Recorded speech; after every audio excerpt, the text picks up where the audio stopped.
The Darkest Lost Media, Volume 1. Let's see what's so dark about it.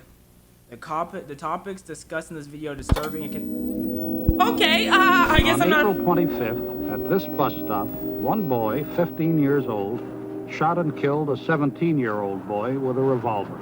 Okay. WXLT TV, So that's the type of timing we're on. Sarasota, Bradenton. That's the type of timing we're on today. Preview guide. Lost media is a topic that I have been enamored by for years, yet have Okay. surprisingly not formally gotten into. Okay. The thought of disturbing TV broadcasts, audio and VHS footage that have been lost to time is fascinating, and the links that people go to find them is incredible. I'm not gonna lie to you, bro. I don't think we could be friends in real life. You kind of scared me. Like your voice is scary. Are you a voice actor, or is this like your normal, like everyday? This is how you speaking? I'm already shook. Hey, I'm live on Twitch every single Wednesday, Friday, and Sunday. Link is in the description. I better see you there. So much dark and disturbing content has existed even before the internet, and the I'm a aim real of this boy. series is to dive into them, their search, and their stories, because, as it turns out, some of the darkest lost media out there seems to have always existed Okay, among us. that's us. I'm so sorry for that joke.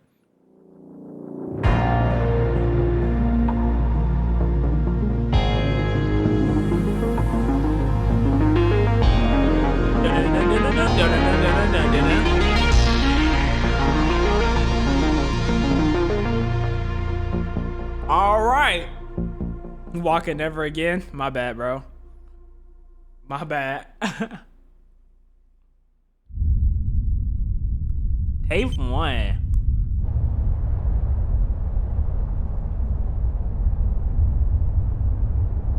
The devil with hidden. Oh. The following is a presentation of the Christian Television Network. Okay. Nothing disturbing so far. Just like a couple of kids having fun. Yeah. Wait. Whoa.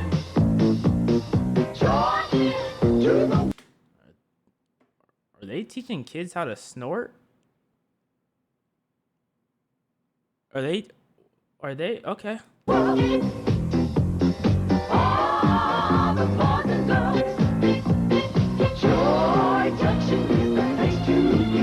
Yeah. Yeah. Come and join us for a half hour of fun and games at Joy Junction. Joy Now here's Junction. Sheriff Don. Hi, how you doing? Good to see you. 1980. 1980. A show is broadcasting on the Christian television network named Joy Junction. Okay. It's textbook public access TV, set at the eponymous village and hosted by the town sheriff. Throughout the show's lifespan, the town residents would join in for educational bits about the Bible, and kids were encouraged to take part in various games. Okay. It seemed to have been pretty successful during its time, as it was on the air for a few years. Bizarrely, nearly every record and archive of this show ever existing have been wiped though, merely leaving us with a handful of surviving re-uploads on YouTube. Damn, there's barely anything This has, there. admittedly, made it difficult to find any further information about Joy Junction, aside from what we can distill from the existing footage. But that's okay, because that's not the main reason we're here anyway. Then what is it? Hi, everybody. What's happening? Hey, Ron, good to see you. Oh, and I've been waiting and waiting and waiting on you. Oh, I'm sorry I got tied up, Marty, but traffic was heavy and the stores were busy. Oh, he's a Now, ventriloquist. One of the show's cast members was a ventriloquist by the name of Ron. I just and said he was that. present in nearly every episode, joined by his doll Marty. Well, they're going to come back. Well, I did come back, didn't I? Yeah. I told you I would come back, didn't I? Yeah. And I'm sorry. Typically, they'd have a quick conversation about whatever the topic of the day was. Okay. And it, at least in the surviving archives, appeared to serve as a bridge between two segments of the show. Ron's full name was Ronald Brown, and in the years following the show's eventual end, he'd launch his own puppeteering company out of Florida called Puppets nice. Plus. Nice. On his website at puppetsplus.com, we can observe a myriad of their clients, along with the age groups that he was primarily hired for. Okay. ages 2 to 5, and 6 to 11. So birthday things, yeah. Now, at first glance, this seems par for the course in his profession. Yep. Children's entertainment was his forte. However, it's when we back up and take a look at Ronald as a person when things begin to sour. Are you stereotyping You the see, way he looks? throughout the years, Ronald had a strange dynamic with children. For instance, in 1998, he was pulled over for a traffic violation and was found to be in possession of boys' underwear. He has a son. You feel what I'm saying? He just got his son some underwear, and he just going to give it to his son. His excuse was that he used them for his puppets, and he Or was his eventually puppets. let off. Yeah. Other complaints came throughout the 2000s about him giving rides to kids in his church van. Unfortunately, police could never do much because there wasn't any explicit crime being committed. I mean, I've had my mom take some friends home. You know what I'm saying? So it's like she also technically picked up kids and dropped them off. You know, you don't know where she dropped them off at because you had to follow us to know, but we dropped them off at their house. Like, what are we talking about? It's just normal It things. was incredibly strange, but unfortunately not enough to warrant any sort of arrest. Where things really get nutty though, is when we jump to the early 2010s, in which Brown would find himself caught in a web of controversy. Okay.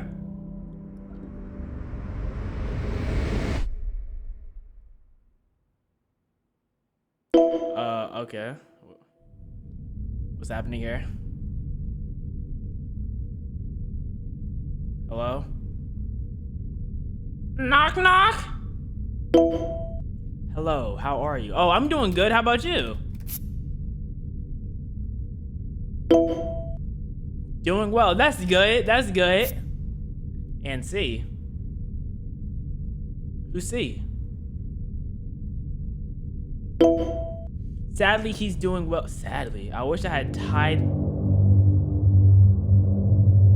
In May of 2012, a man named Michael Arnett was arrested after a sting operation. Oh, okay. He was charged with the production of, and upon searching his home and computer, they would find chat logs on Yahoo Messenger between he and a person going by the name U.E. Lime.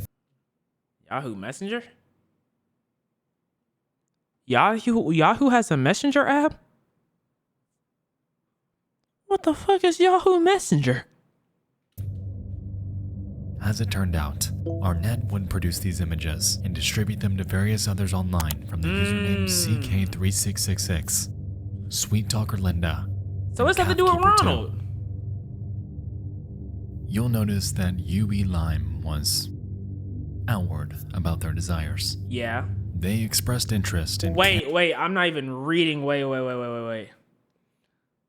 He would make a fine Easter feast. Yes, his thighs and butt cheeks would be fantastic for Easter. I agree. You could be spending today parting him out, getting a pan ready for butt and thighs. I would have the time to do it today if only I had him. Yeah, I would have been all night enjoying him, I'm sure. Telling him about what his last day as a boy will entail. As a boy? What? I imagine his eyes would just be ready to bug out.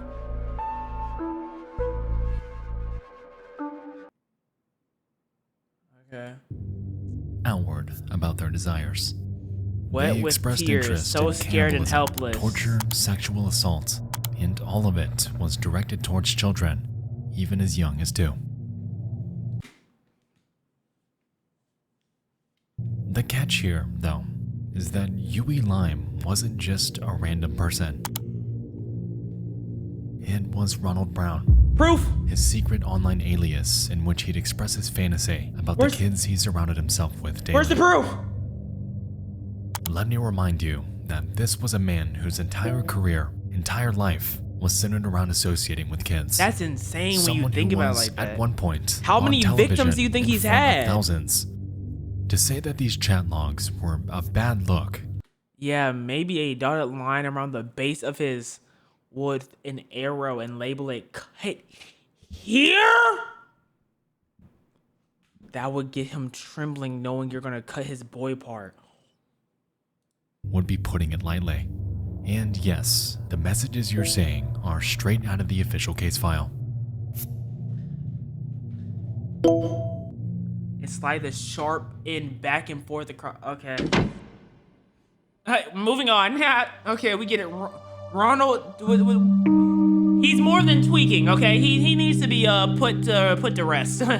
After corresponding with Yahoo.com, authorities were able to track down Ronald Brown and tie his username to a profile on a necrophilia website named cutedeadguys.net. What? Ronald's profile has been lost to time. However, through his own case report, we're able to find They have Discord servers?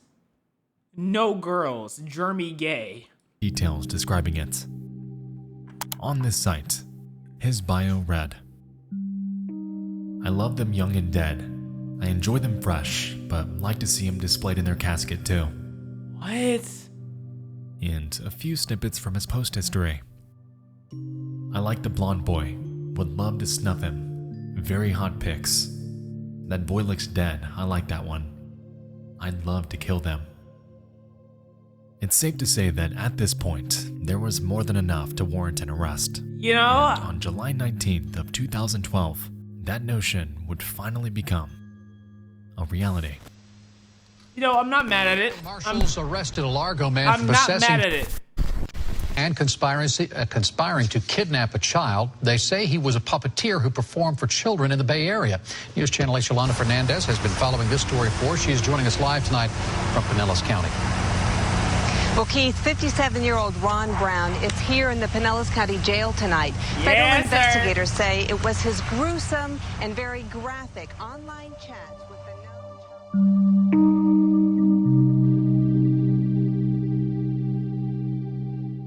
Brown's house was raided, and scattered across his home were images of pictures of kids being tied up, and even some that appeared to be dead. How do people like this make it that far through life? Well, I guess he did grow up in the age where there wasn't really internet, so they were getting away with a whole bunch of things back then. Cause it was hard to prove. It was hard to prove that, But nowadays, them boys, they getting locked up. You feel what I'm saying? Furthermore, agents found CDs with much of the same material, a blow-up sex doll dressed in boys' clothes, a journal he kept about his fantasies dating back to 1978, and even books about serial killers and cannibalism. He had a journal from 1978 that was up to date? Wow. Okay. He was eventually found guilty of possession of and was sentenced to 20 years in federal prison with a lifetime of supervision thereafter. Had he lived out his full sentence, he would be out sometime in 2033. However, He as died? of August of 2020, it's reported that he is now deceased. Wait, what did that 20. bitch say? It was just a It's reported fantasy, that and he could he is now never deceased. and would never hurt anyone. He has a fantasy of hurting children. That's enough to be locked up. I don't care. My heart goes out to the children who had to suffer for the pleasure of this monster and all of those who associated with him. That's For his crazy. entire life, he was calculated and knew what he was doing. His career, his church van favors, his company parties, all a front for some of the darkest desires imaginable. This man had a whole In career. hindsight, I understand touch why Joy kids. Junction's records were wiped. It was a show with a good premise and good intentions. I won't deny that. However, now bears a reputation forever stained by the devil, hidden within them.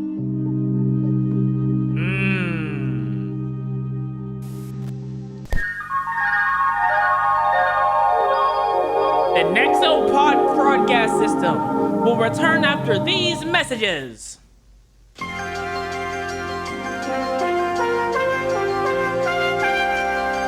New channel announcements. Before we continue, just a couple quick announcements. First off, I'd like to formally announce my second channel, called Nexpo After Hours.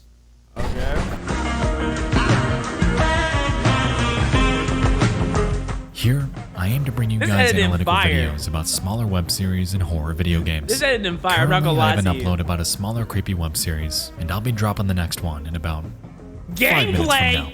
So if you're into that sort of thing, I welcome you Gameplay? with open arms. It's a big creative outlet for me, and we're gonna have some fun.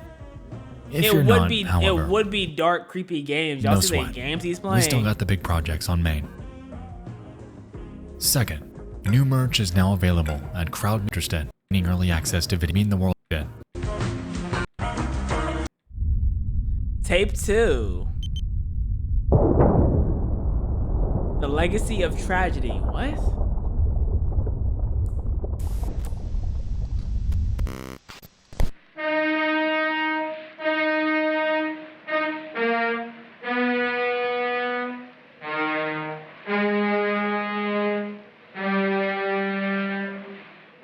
Warner Bros. Pictures. Okay. The year is 1928, Oh, and a romantic God. disaster film about Noah's Ark hits theaters. Directed by a man named Michael Curtis, it premieres during a transitional period between silent movies and talkies, or films with actual spoken dialogue.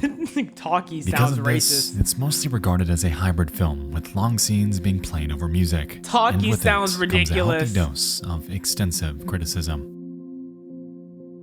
Most of the backlash is due to its runtime, clocking in at a whopping 2 hours and 15 minutes long, with considerable portions containing awkward dialogue and drawn-out scenes.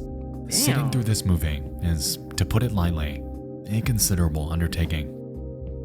Because of this, the film is pulled for revision, and the cut content What does that mean? is never shown again. And something crazy happened in the cut content? Is that what's about to happen? Is that what you A about to good say? portion of the cut footage came from what the movie is mostly known for today, and that's the flood scene. Okay.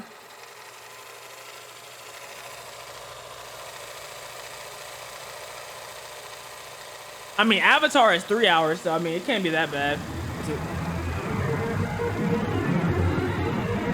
Okay, it's a creepy scene. Okay.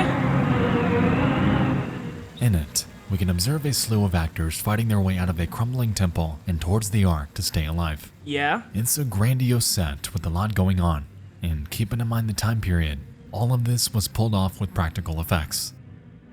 These people were, legitimately, submerged. Wait. So this is real? So them niggas were dying. This kind of reminds me when I found out that, I'll tell you later. Hold up.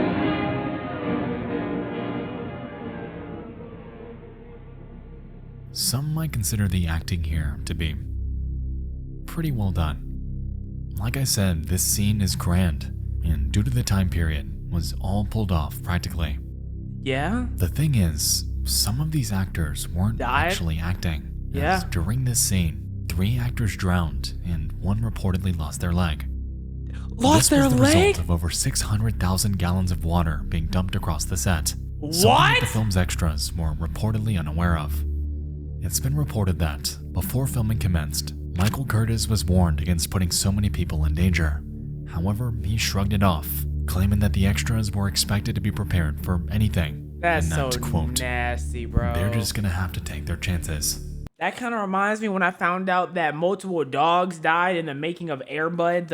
It was like the Snow movie. The Snow movie with Air Bud, there was multiple dogs that died in the making. I was like, what the hell, bruh?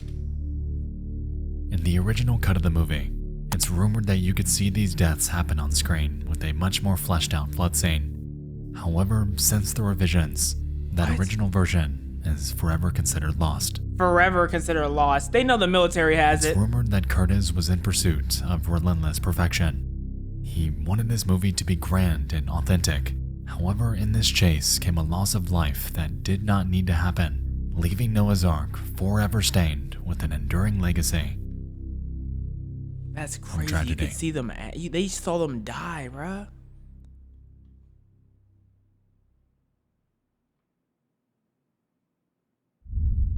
Tape 003. Get out. Searching for a website, a window to the world, got to get online. Take a spin, now you're in with the techno set. You're Okay. surfing on the internet. Yeah.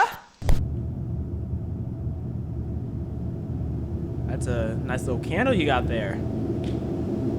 On the 2nd of July 2014, an ad was made on Craigslist. I need $50. It came from an 18-year-old girl named Brooke Slocum. Oh, and was no. Bunny's simple request for cash. Oh no. I need $50 by 3:30 p.m. today. I can pay you back later tonight, but I need gas and some mess quick. Everyone has bronchitis at my house and I do not want to get sick. I'm 8 months pregnant and my lungs are all squished as is. If you could help, me and my daughter will greatly appreciate it. This is a setup. Oh my god. This post remained untouched no. for 10 days. Okay. Okay.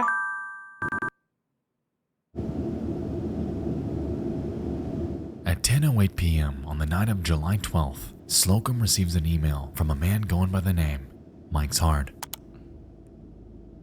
I can host. I can host. What are you thinking? I'm 25. This was a reply to other, separate ads that Brooke made around the same time period, in which she would solicit sex for money. According to her friends, it wasn't willingly, as her then boyfriend, 25-year-old Charles Oppenheer, would coerce her to do this, while Jesus! Hold up. I am white, petite, short, brown hair, green eyes. I love anime, books, food, cats, puppies, babies, tea, and movies. I am pansexual and I do have experience with women, but they were in a three-way, so I may be a tad shy at first. I love, but yes, oh my god, she put her whole life story out there. Solicit sex for money. According to her friends, it wasn't willingly, as her then boyfriend, 25-year-old Charles Oppenheer, would coerce her to do this while accompanying her during these meetups. Reluctant, Slocum responds 20 minutes later. Well, we're looking for donations if possible. Kinda in a tight spot, and we have a baby on the way. As far as the fund goes, though, there won't be any mail. What? How does $120 sound? I can drive you over here if you need. No, we can travel, just can't host is all. When and where would you like to meet up? Okay. I like to f*** outside in a park around 11:30. That okay? I don't know. I don't want to get in trouble for indecent exposure or anything. I can't go to jail being 8 months pregnant. Fair. It's cop free. It's a park, but behind it there are lots of woods. No cops at all. This last email arrived at 10:59 p.m. and as we can see, Mike's Hard was keen on meeting that same night. Yeah, Mike was hard at the time. Needless to say, Slocum ended up accepting. Ridiculous. And their trip to Kazan Park in Wyoming, Michigan was on. What's with the awkward pauses before the end of the sentence?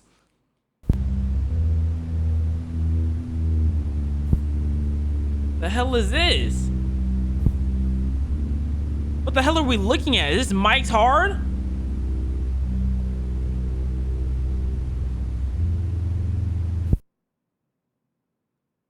It's midnight.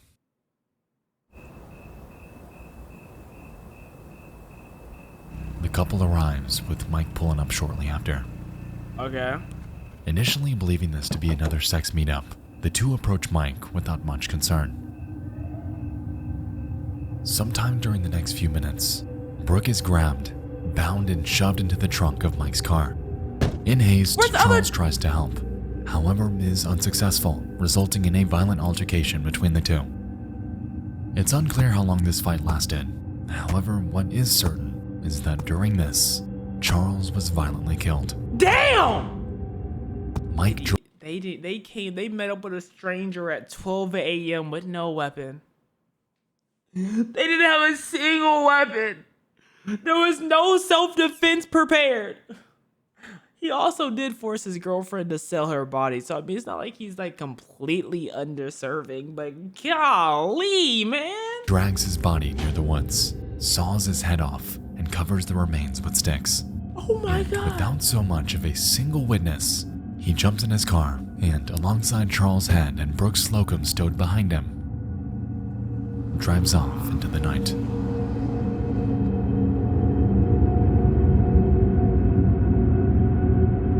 They really met up with a stranger at 12 a.m. No protection. No. That's wild.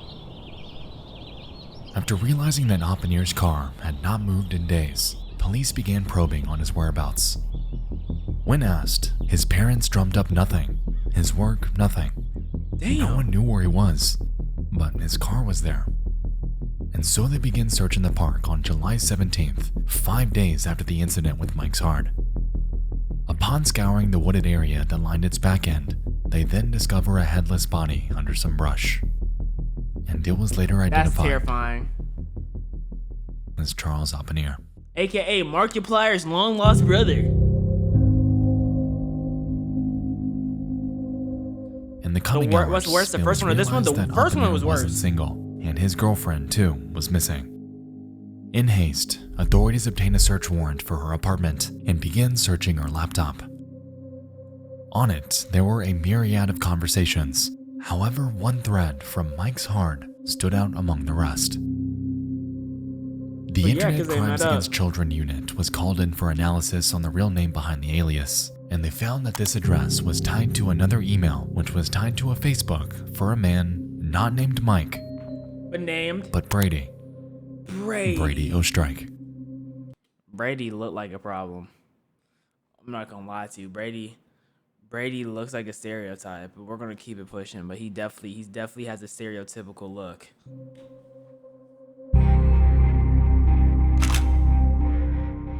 They stake out near his home while they await a search warrant. There wasn't enough evidence for an arrest warrant by this point, so Okay. that was a frustrating roadblock. The hours ticked by without much happening. However, around 9 p.m. on the night of July 17th, Brady would be spotted jumping into his car and leaving his home. Where you going, Brady? A few moments later, he's stopped by a nearby officer. Before they could get to him, though, he takes off, leading to a grueling pursuit. Ooh, Brady knew he did something wrong. Look at Brady's guilty ass. Is that a V6 engine? Man, if y'all would put some V8s or V12s in those police officer vehicles, they'd be straight.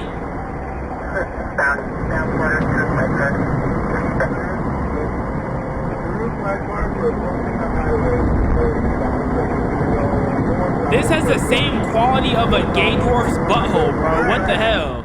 Eventually, he loses control and crashes into a cement barrier. As the officers pull up for apprehension, however, he shoots in the head and falls forth to his death. That's next level knowing you're guilty. Next level. A few seconds later, police approach and search his vehicle. In it was 31-year-old Brady Ostrike, dead in the front seat. And in the trunk, stuffed within a suitcase, was 18-year-old Brooke Slocum She and was her still unborn there? daughter, both of whom were deceased. And the unborn daughter. Upon searching Ostrike's home shortly after, the unborn they discovered daughter. a plethora of ropes, knives, swords, cages, straps, and bizarre writings that make little to no sense at all. Oh my His toilet Lord. was inoperable, and the entire place was nothing short of rancid.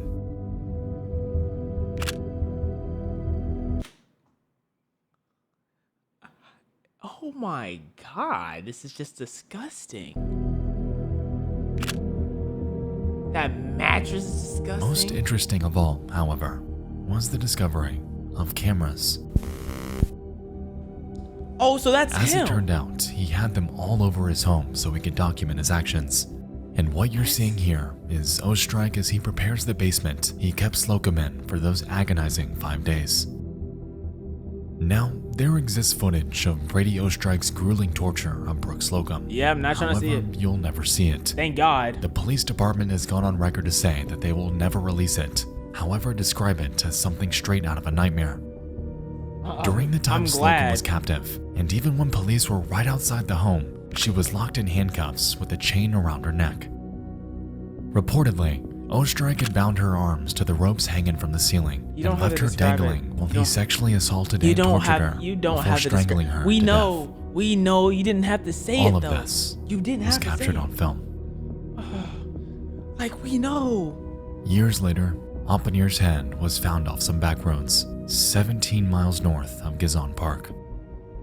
It's a chilling end to a disturbing online saga and really drives home the fact that you really don't know who it is you're meeting with on Craigslist, dating apps, OfferUp, what have you. That's why you need to keep a gun if you're gonna do something this dumb. Need to keep a gun if you're gonna do something this dumb. I said you need a strap on your back. If anyone starts to act weird, you may get clapped. The type shit, you know? Actually come face to face. What began as a simple request for just $50 had led to the loss of 3 lives following a days-long nightmare orchestrated by a depraved man. The torture footage is, as of 2022, considered indefinite lost media that may never see the light of day. It doesn't need to see the light of day. Considering what exactly it entails, entails, it doesn't need to be seen. I don't think we'd really want it to. Exactly. W ads. Sub up if you don't want an ad, boy. Sub up if you don't want an ad.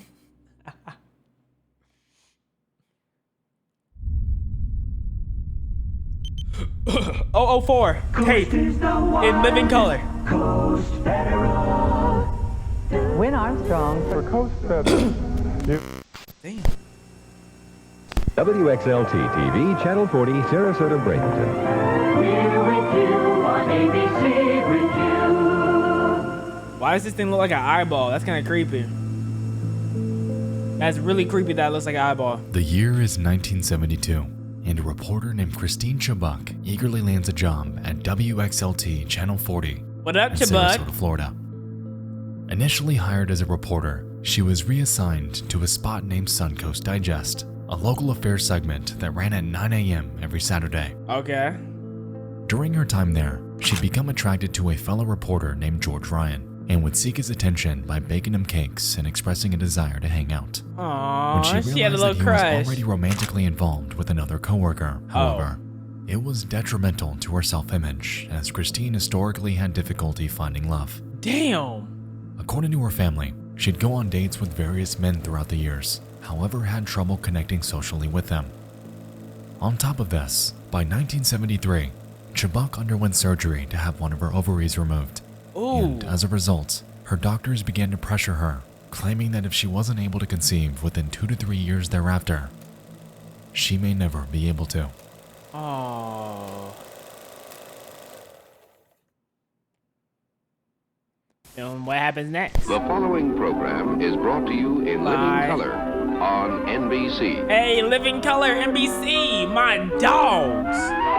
Shout out Super NBC. spy Fred Flintstone is off on the trail of the mysterious Green Goose, a master of Tonight we begin with the death of a man armed with scissors. He was shot by police 24 times. What? Do something. Get him to do something about the problem. Meantime, they say they're going to back the leafleting up with a meeting this Friday with city and state officials. Good evening. More than 100 people were reported dead in a plane crash near New York's Kennedy Airport this afternoon. The plane was an Eastern Airlines 727 nearing the end of a As 1974 approached, Chubbuck witnessed a shift in news methodology. All right. Christine always had a desire to pursue what she believed to be high-impact stories about issues affecting the community. However, WXLT executives were leaning more towards stories that were juicier, per se, utilizing fear and sensationalism like black to people drive getting shot and killing each in other, turn generating revenue. Seems like y'all love those type of stories. Yeah, y'all love those.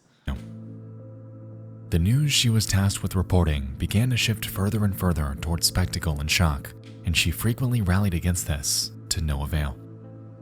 Resultingly, she became stuck in a mindset, in a world that she was growing to hate. Her professional life, her personal life. Oh, so she just hates everything life around her. Oh, she hates everything. Now she's gonna go crazy. What's she gonna do? Is she gonna shoot places? Is she gonna mutilate things? Piss on camera? Please just be pee on camera. And this is Channel 40 Weather Watch. It's going to be even cooler tonight than tomorrow night than tonight. The reason for this, with the passage of the cold front today, when we picked up some showers, skies have cleared very nicely. And as a result, on the 15th of July, 1974, Christine enthusiastically entered the 13 station. years ago.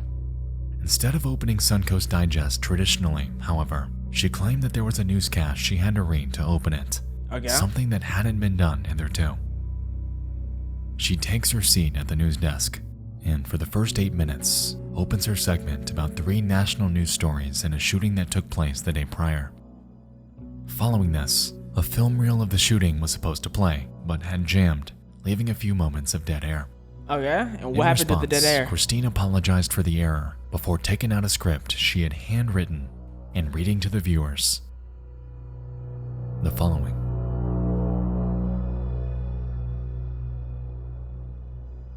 She read to herself what? The audio is believed to be authentic and was discovered April 9, 2021. It depicts Christine's final moments. If you would like to skip this section, jump to 3302. The death audio will not be played. How creepy could it be?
What? What is believed to be reports of local WXLT practice of presenting the most.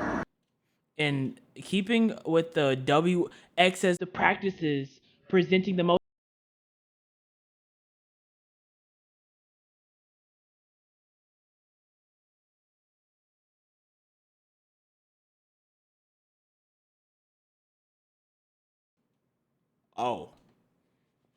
Oh, it's like that was planned. It's like she planned like the thing not working too. It's like she had it all written down and memorized. That is disgusting. That is terrifying, bro. At this moment, Christine drew a Smith & Wesson revolver that she had hidden in her bag, placed it behind her right ear, and fired, immediately falling forward onto her desk. In a frantic response, the tech directors quickly faded the broadcast to black and scrambled to play a movie thereafter. A movie? No one's gonna get distracted by that, bro. With viewers questioning the authenticity of what they just witnessed, with some believing that this was just a morbid joke or a prank. However, it was far from it. She was rushed to Sarasota Hospital, and back at the station, the news director, Mike Simmons, had discovered 2 pages of a script left behind by her. The first page contained what we heard prior. However, the second was a follow-up intended to be read by a third party. Today, Christine Chubbuck during a live broadcast. She was rushed to Sarasota Memorial Hospital, where she remains in critical condition. Surprisingly, Christine's prediction turned out to be correct. Oh, that's what she wrote Not only because she was at that very hospital, but because she remained in critical condition for 14 hours until her eventual death. So it's like she played it all to a T. Christine's body was cremated and spread in the Gulf of Mexico, marking the end of a life full of despair. To those around her and to her loved ones, however, an agonizing void was left that would forever go unfilled. Reportedly, only one tape of this incident existed and was was kept by Bob Nelson, the station's owner. After his death, his wife Molly would inherit it before handing it over to a law firm for good. As of now, this is where it lies, and for the foreseeable future, may never see the light of day. It probably won't. Actually, that might join. That might see the light of day. Tate 005. What is 005? What is 005? The woman on the table.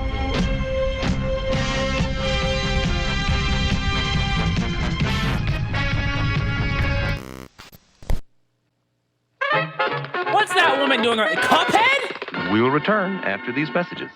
Okay. Good morning. To preface this last entry, I'd like to state from the outset that the following could be absolutely nothing.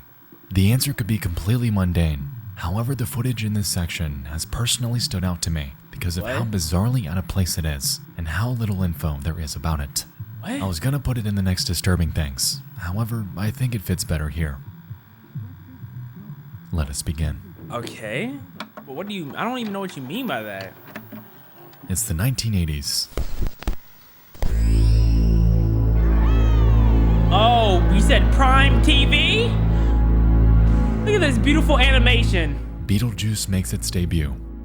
Journey, Survivor, Guns N' Roses, and our favorite Rick Astley are on the airwaves. And over on a stand-up comedy show named An Evening at the Improv, a child actor turned musician named Corey Feldman is world premiering his latest track, Something in Your Eyes. Okay, ladies and gentlemen, I'm going to start the show off tonight a bit differently than usual. What I'm going to do is I'm going to world premiere my song that I just finished writing and producing with Michael Damian from my new movie, Dream a Little Dream, with Jason Robards. It's called Something in Your Eyes. I'm going to do it right now. Okay. Woo!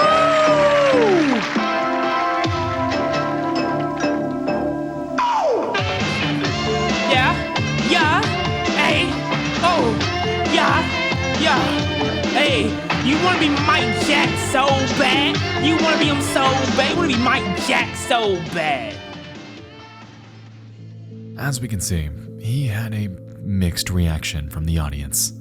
Clearly lip-syncing and taking inspiration from Michael Jackson, he employs dance moves in a musical style that attempts to emulate them. Upon looking through comments about him on YouTube, it's clear that history hasn't exactly been kind to Feldman, but that's beside the point. Yeah. The reason I bring this video up in the first place is because I know he towards wanted the to be song's my end, Feldman's producer makes an incredibly strange cutaway to something that is very out of place for a video like this.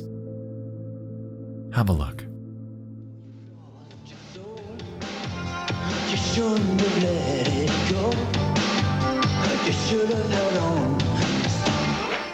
Stop running away. What the hell was that? What?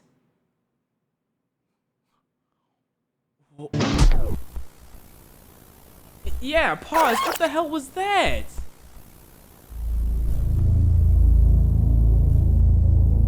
Why? What is this? And You why feel is me? it here? Nowhere in this song does Feldman make any sort of mention about a woman being bound to a pool table. And after performing a cursory scan of his other music videos, cutaways like this never happen again. This seems eerily out of place, and discussion about this is painstakingly few and far between. The only mentions I could find about it were from Reddit and a few YouTube comments. However, none of them garnered much attention, and their sources are pretty much non-existent. Yeah. With that being said, let's circle back to the footage so we can break it down ourselves. Let's break it down from As the we top. can see, the video of this woman was patched in post-production. Yeah. Unlike the other cutaways that happened prior, this one has a different border. It's in black and white, and seems to be slightly lower quality than his music video. But for what? In the footage, we have a woman with brown or black hair tied up on each corner of the pool table, is in what appears to be a small room with a swinging light above her, and seems to be moving because of discomfort. To me, this footage could be one of three things. Name Either it's a scene from an obscure movie, a cut of a film, or it could be from a legitimate film. What does that mean? What's a legitimate what film? What is this? What S in what?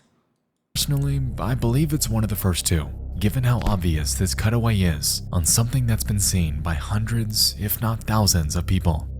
If this were truly as sinister as it's been a death movie. It's Kill Corn. Oh. Ew. It would be a pretty stupid move to put it there. Regardless, this cutaway is one of the weirdest edits I have ever seen, and I'm still struggling to drum up a reason as to why it's there in the first place. Yeah, I'm not understanding either. I'm curious if you know anything about this, if you've seen it before, if you've heard about it, anything. This is a weird little mystery, and this is where I'm calling for your help. Nigga, what the hell can I do? Who is the woman on the table? How are we supposed to know? The darkest lost media. Even apart from the internet, the world is dark. It is. So many pieces of media especially have been forgotten Africa. and lost to time. Africa's really dark. In this series, I aim to document and bring those back to light. Thank you so much for joining me in this first installment of The Darkest Lost Media. Even though I'm a few truly years appreciate late. each and every one of you for taking the time out of your day to watch my videos. And No I truly problem, apologize for the delay on this one. It's I had to A-okay. completely rework a section due to copyright issues, so it set me back pretty badly. I forgive you, man. Nonetheless, I really hope you guys like this. I made did. this series with the goal of it standing toe-to-toe with disturbing things in terms of quality. Yeah. And I'm thrilled to keep this going if you would have me. That said, if you have any creepy suggestions for future installments... I don't, because I get creeped out too easily. So I'm not going to have no suggestions, but I can't wait for more of you. Thank you, man. This was fire.